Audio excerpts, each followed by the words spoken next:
Welcome back to In the City. I'm here at a rather windy Penarth Pier Pavillion where I sat down with Peter Whittingham to reflect upon his career so far as a Bluebird. He's been here for 8 years now, so there's so much to talk about. You can also hear from newbie Alex Revell. He made his debut against Fulham on the weekend and looks forward to a long career here at Cardiff City. Also get to know your opponent as we look ahead to facing Norwich on Saturday. But first, let's head inside with Wits and talk about those blockbuster moments.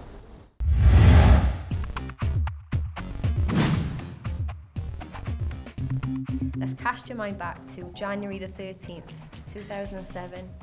Your debut for the club. What do you remember of that day? I don't know, it seems quite a long time ago now, but I remember coming on as a substitute, I think it was, and then, to be honest, after that, not really too much. I remember being pretty nervous before it, because it was at Ninian Park and it was all enclosed and the fans were on top of you, so it was a pretty daunting experience for me, but yeah, it went okay, I think. Talking about things going well, should we have a look at some of the things which perhaps went better than expected, your best memories? Yeah, let's go. Or what we think are your best memories. Yeah, let's go. And what a sensational opening for City with this superb piece of work from Peter Whittingham after 9 minutes. Talk us through that goal. Yeah, it was a great feeling. No one really gave us much of a chance against Middlesbrough. It was always going to be a tough game. But we got off to a great start, and then obviously Rog got the header in as well, and it was pretty surreal at the time. The fans went crazy, and it was a great day. And getting to the final that season, what were your thoughts? What do you remember from that experience? It was a weird experience. It was all kind of a blur. It all seemed to just knit into one, the day as a whole. It doesn't really hit you until after the game, if you understand me, because you don't really realise how many people are watching, and you've watched it as a kid, and it was an unbelievable day. Obviously the result could have gone better, but to say you got in an FA Cup final is pretty huge. What about the memories that you guys as a team have gained off the field? Well, I suppose fans as a whole only really see that when you go out on the pitch. I mean, I think we had to do a song and things. It was. Hang on, you sang? Well, I kind of mimed. I didn't really. There was quite a few people around. I think we had Percy and people and Trevor Sinclair and people like that just seemed to just shout more than anything else. So, and you got Tomo as well, the great character, and he was quite good on the guitar for some unknown reason. What about Notes there? Yeah, and Norwich with his Danger Mouse outfit and all that. It's memories that you just look back on, and it's just great to be a part of.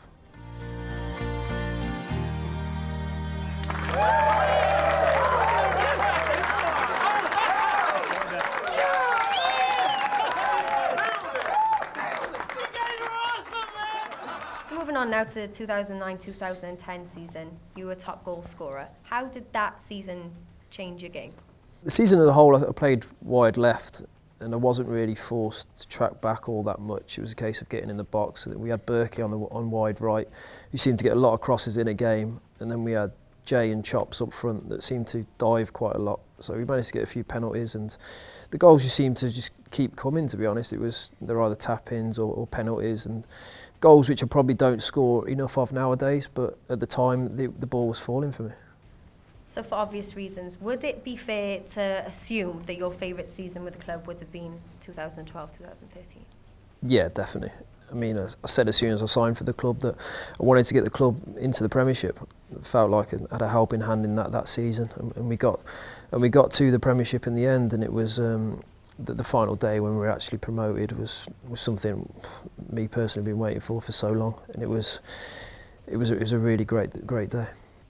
And what was your favourite moment from that season? Probably the Wolves hat-trick. I think it was Nooney's debut. He was brilliant that day. He was taking everyone on. I think he won the penalty, and he was really good that day. And that's when we thought, maybe we've got a chance here. Here goes Whittingham. Right, so now's not a time to be super modest. Stop playing things down. How did this feel? This goal, and then to get national recognition for it. I didn't really think too much of the goal at the time. I kind of remember it obviously hitting the ball.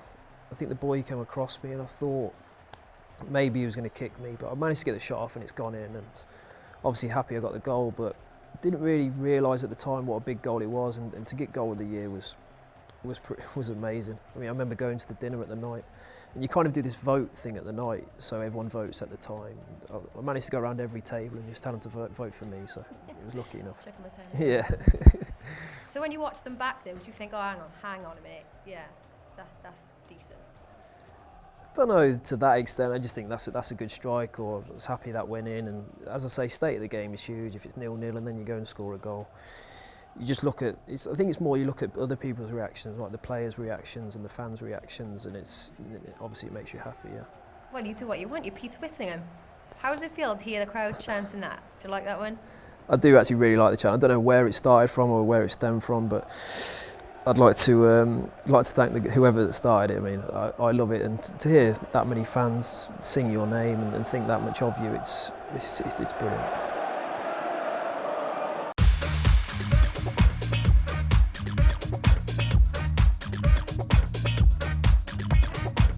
Norwich will kick off on Saturday 6 points ahead of ourselves and just one shy of the playoff spots in 7th place, following last weekend's victory over table-topping Bournemouth.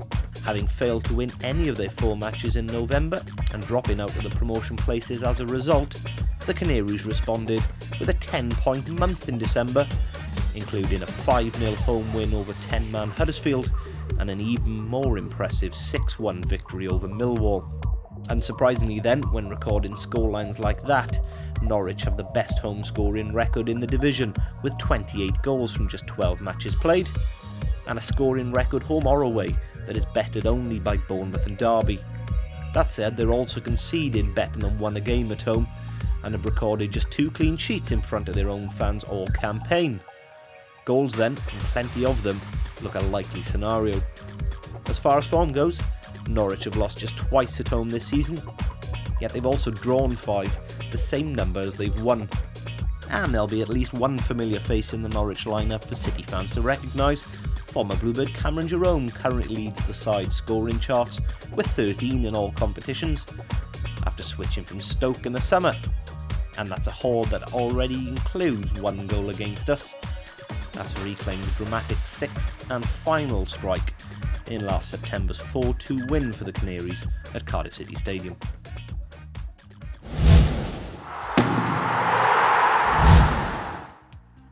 So the stage is set at the House of Sport for another round of Capital Kick. This time, Tom Adeyemi and Joe Ralls team up with the youngsters of Ysgol y Wern to take on Capital's team. So 2 attempts each to shoot the ball through the hole. Over to Geraint. Ysgol y Wern, what do you reckon? Polly, to get this or not? What do you reckon? No? Okay. Oh! No pressure at all. Not bad. He'd have probably scored if the keeper was in there. All right. No run up. Oh!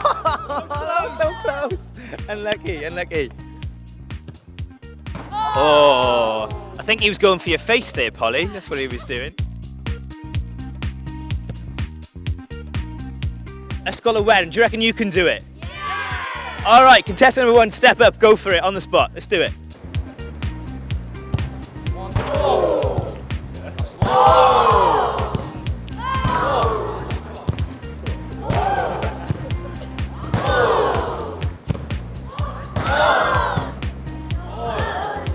With no scorers after 2 attempts, it was down to sudden death. Yes! Come on, you beauty! Yes! Come on! So that means, Joe, you've got to get this, otherwise Capital take it for the 2nd time in the history of the Capital Kick. Yeah! So, we did it for a 2nd time. Team Capital South Wales, in your face! You could be on the pitch at the Cardiff City Stadium doing it for yourself on the day where Cardiff play Derby, 31st of January. Yeah, if you want to be at the game, you can get a family ticket for only £40. And specifically, if you want to be on the pitch doing this Capital Kick, you need to tweet Cardiff City. Yeah, keep an eye on their Twitter, Cardiff City FC. It's not as easy as it looks. #Capital Kick. Let's take a look at what else is going on around the club. Huge congratulations to one of Cardiff City Foundation's multi-sport coaches, Charlotte Carpenter, on becoming the first FIFA-accredited female referee from Wales. It's definitely something I'd recommend, kind of thing, so people don't really think about it, right? But like all the opportunities and stuff I've had through the FAW, travelling the world consequently now and things like that is absolutely unbelievable. And to think that 4 or 5 years ago it didn't even cross my mind, and the doors that's open now is unbelievable. Over 30 local secondary schools and community organisations came together for the School Challenge Cymru at Cardiff City Stadium to promote the breaking down of barriers between poverty and educational attainment this week. Following its successful programme launched last month, the Joe Kawasaki Boxing Academy began this week in conjunction with the foundation. If you'd like any more information regarding the course, contact boxing@cardiffcityfc.co.uk. On Tuesday, 15 schools attended one of 9 heats in the Kinder Plus Sport Football League Kids Cup at the House of Sport. The 2 teams who are progressing on to the finals on the 29th of January are Milton and Pencoed. Cardiff City Learning Disability team were unbeaten on the weekend as they took the title at the South Wales Pan Disability Tournament at Gol Cardiff. The draw for the Soccer AM Cup was made this week. City drew against Southampton, Brentford and Crawley Town to be played on the 3rd of February. Welcome to Wales. Croeso i Gymru for Kaleem Highland from Alex McLeish's Genk side and Tijani Balder from Inter Milan, who have joined Nilton Torosso's development side for training this week. The under-18s lost out to Swansea in a 2-0 defeat on Friday evening. Next up they face Millwall at home on Saturday. Kick-off 12 p.m. at Leckwith. Due to weather conditions, this week's development game against QPR has been rearranged for 20th of January at Harlington Training Ground. Kick-off's 1 p.m. The women's team picked up a loss on the road against Pilks. Game ending 4-1. The next facing Swansea City ladies on Sunday. A minute's applause was held on Saturday's game against Fulham in loving memory of Cardiff City employee and friend to many, Karen Fatani. Thank you for showing your gracious respect. Our thoughts and well wishes are sent to Karen's family and all who had the pleasure of knowing her. This week, new signing Alex Revell spoke to BBC Wales. Let's hear what he had to say. I mean, I had a job, I worked as a gym instructor and you're getting up at 5 in the morning, teaching, then going to a night game and coming back. And it was, they were difficult days, but just because I got the love of football again, it didn't matter then. And like I said earlier, it's definitely helped me to achieve what I've done now. There's a history between the pair, but now that Alex is playing under Russell again here in Cardiff, what are his thoughts on the manager? He demands hard work, and I think that's the first thing that should always be in your head, is the fact you're going to work hard, because then after that is the ability will come out, and without question, from what I've seen, the squad is full of ability. He deserves the chance to prove to people that he's the man to take this club forward, and for me personally, I really hope and believe that he is the right manager to do that. There'll be high expectations for him as a centre forward to make an impression, so does Alex feel as though he has something to prove to the fans? I haven't been prolific, that's obviously when you sign a centre forward, it's the first thing people look at is goals. But hopefully, with the players that we've got here, I can improve that. And also, I will always work as hard as I can, and I hope that with some of my performances I can people can look at it and say, he's been a great addition, and I hope I add something. There's some really talented players here, with Ken Wynn, Alfie.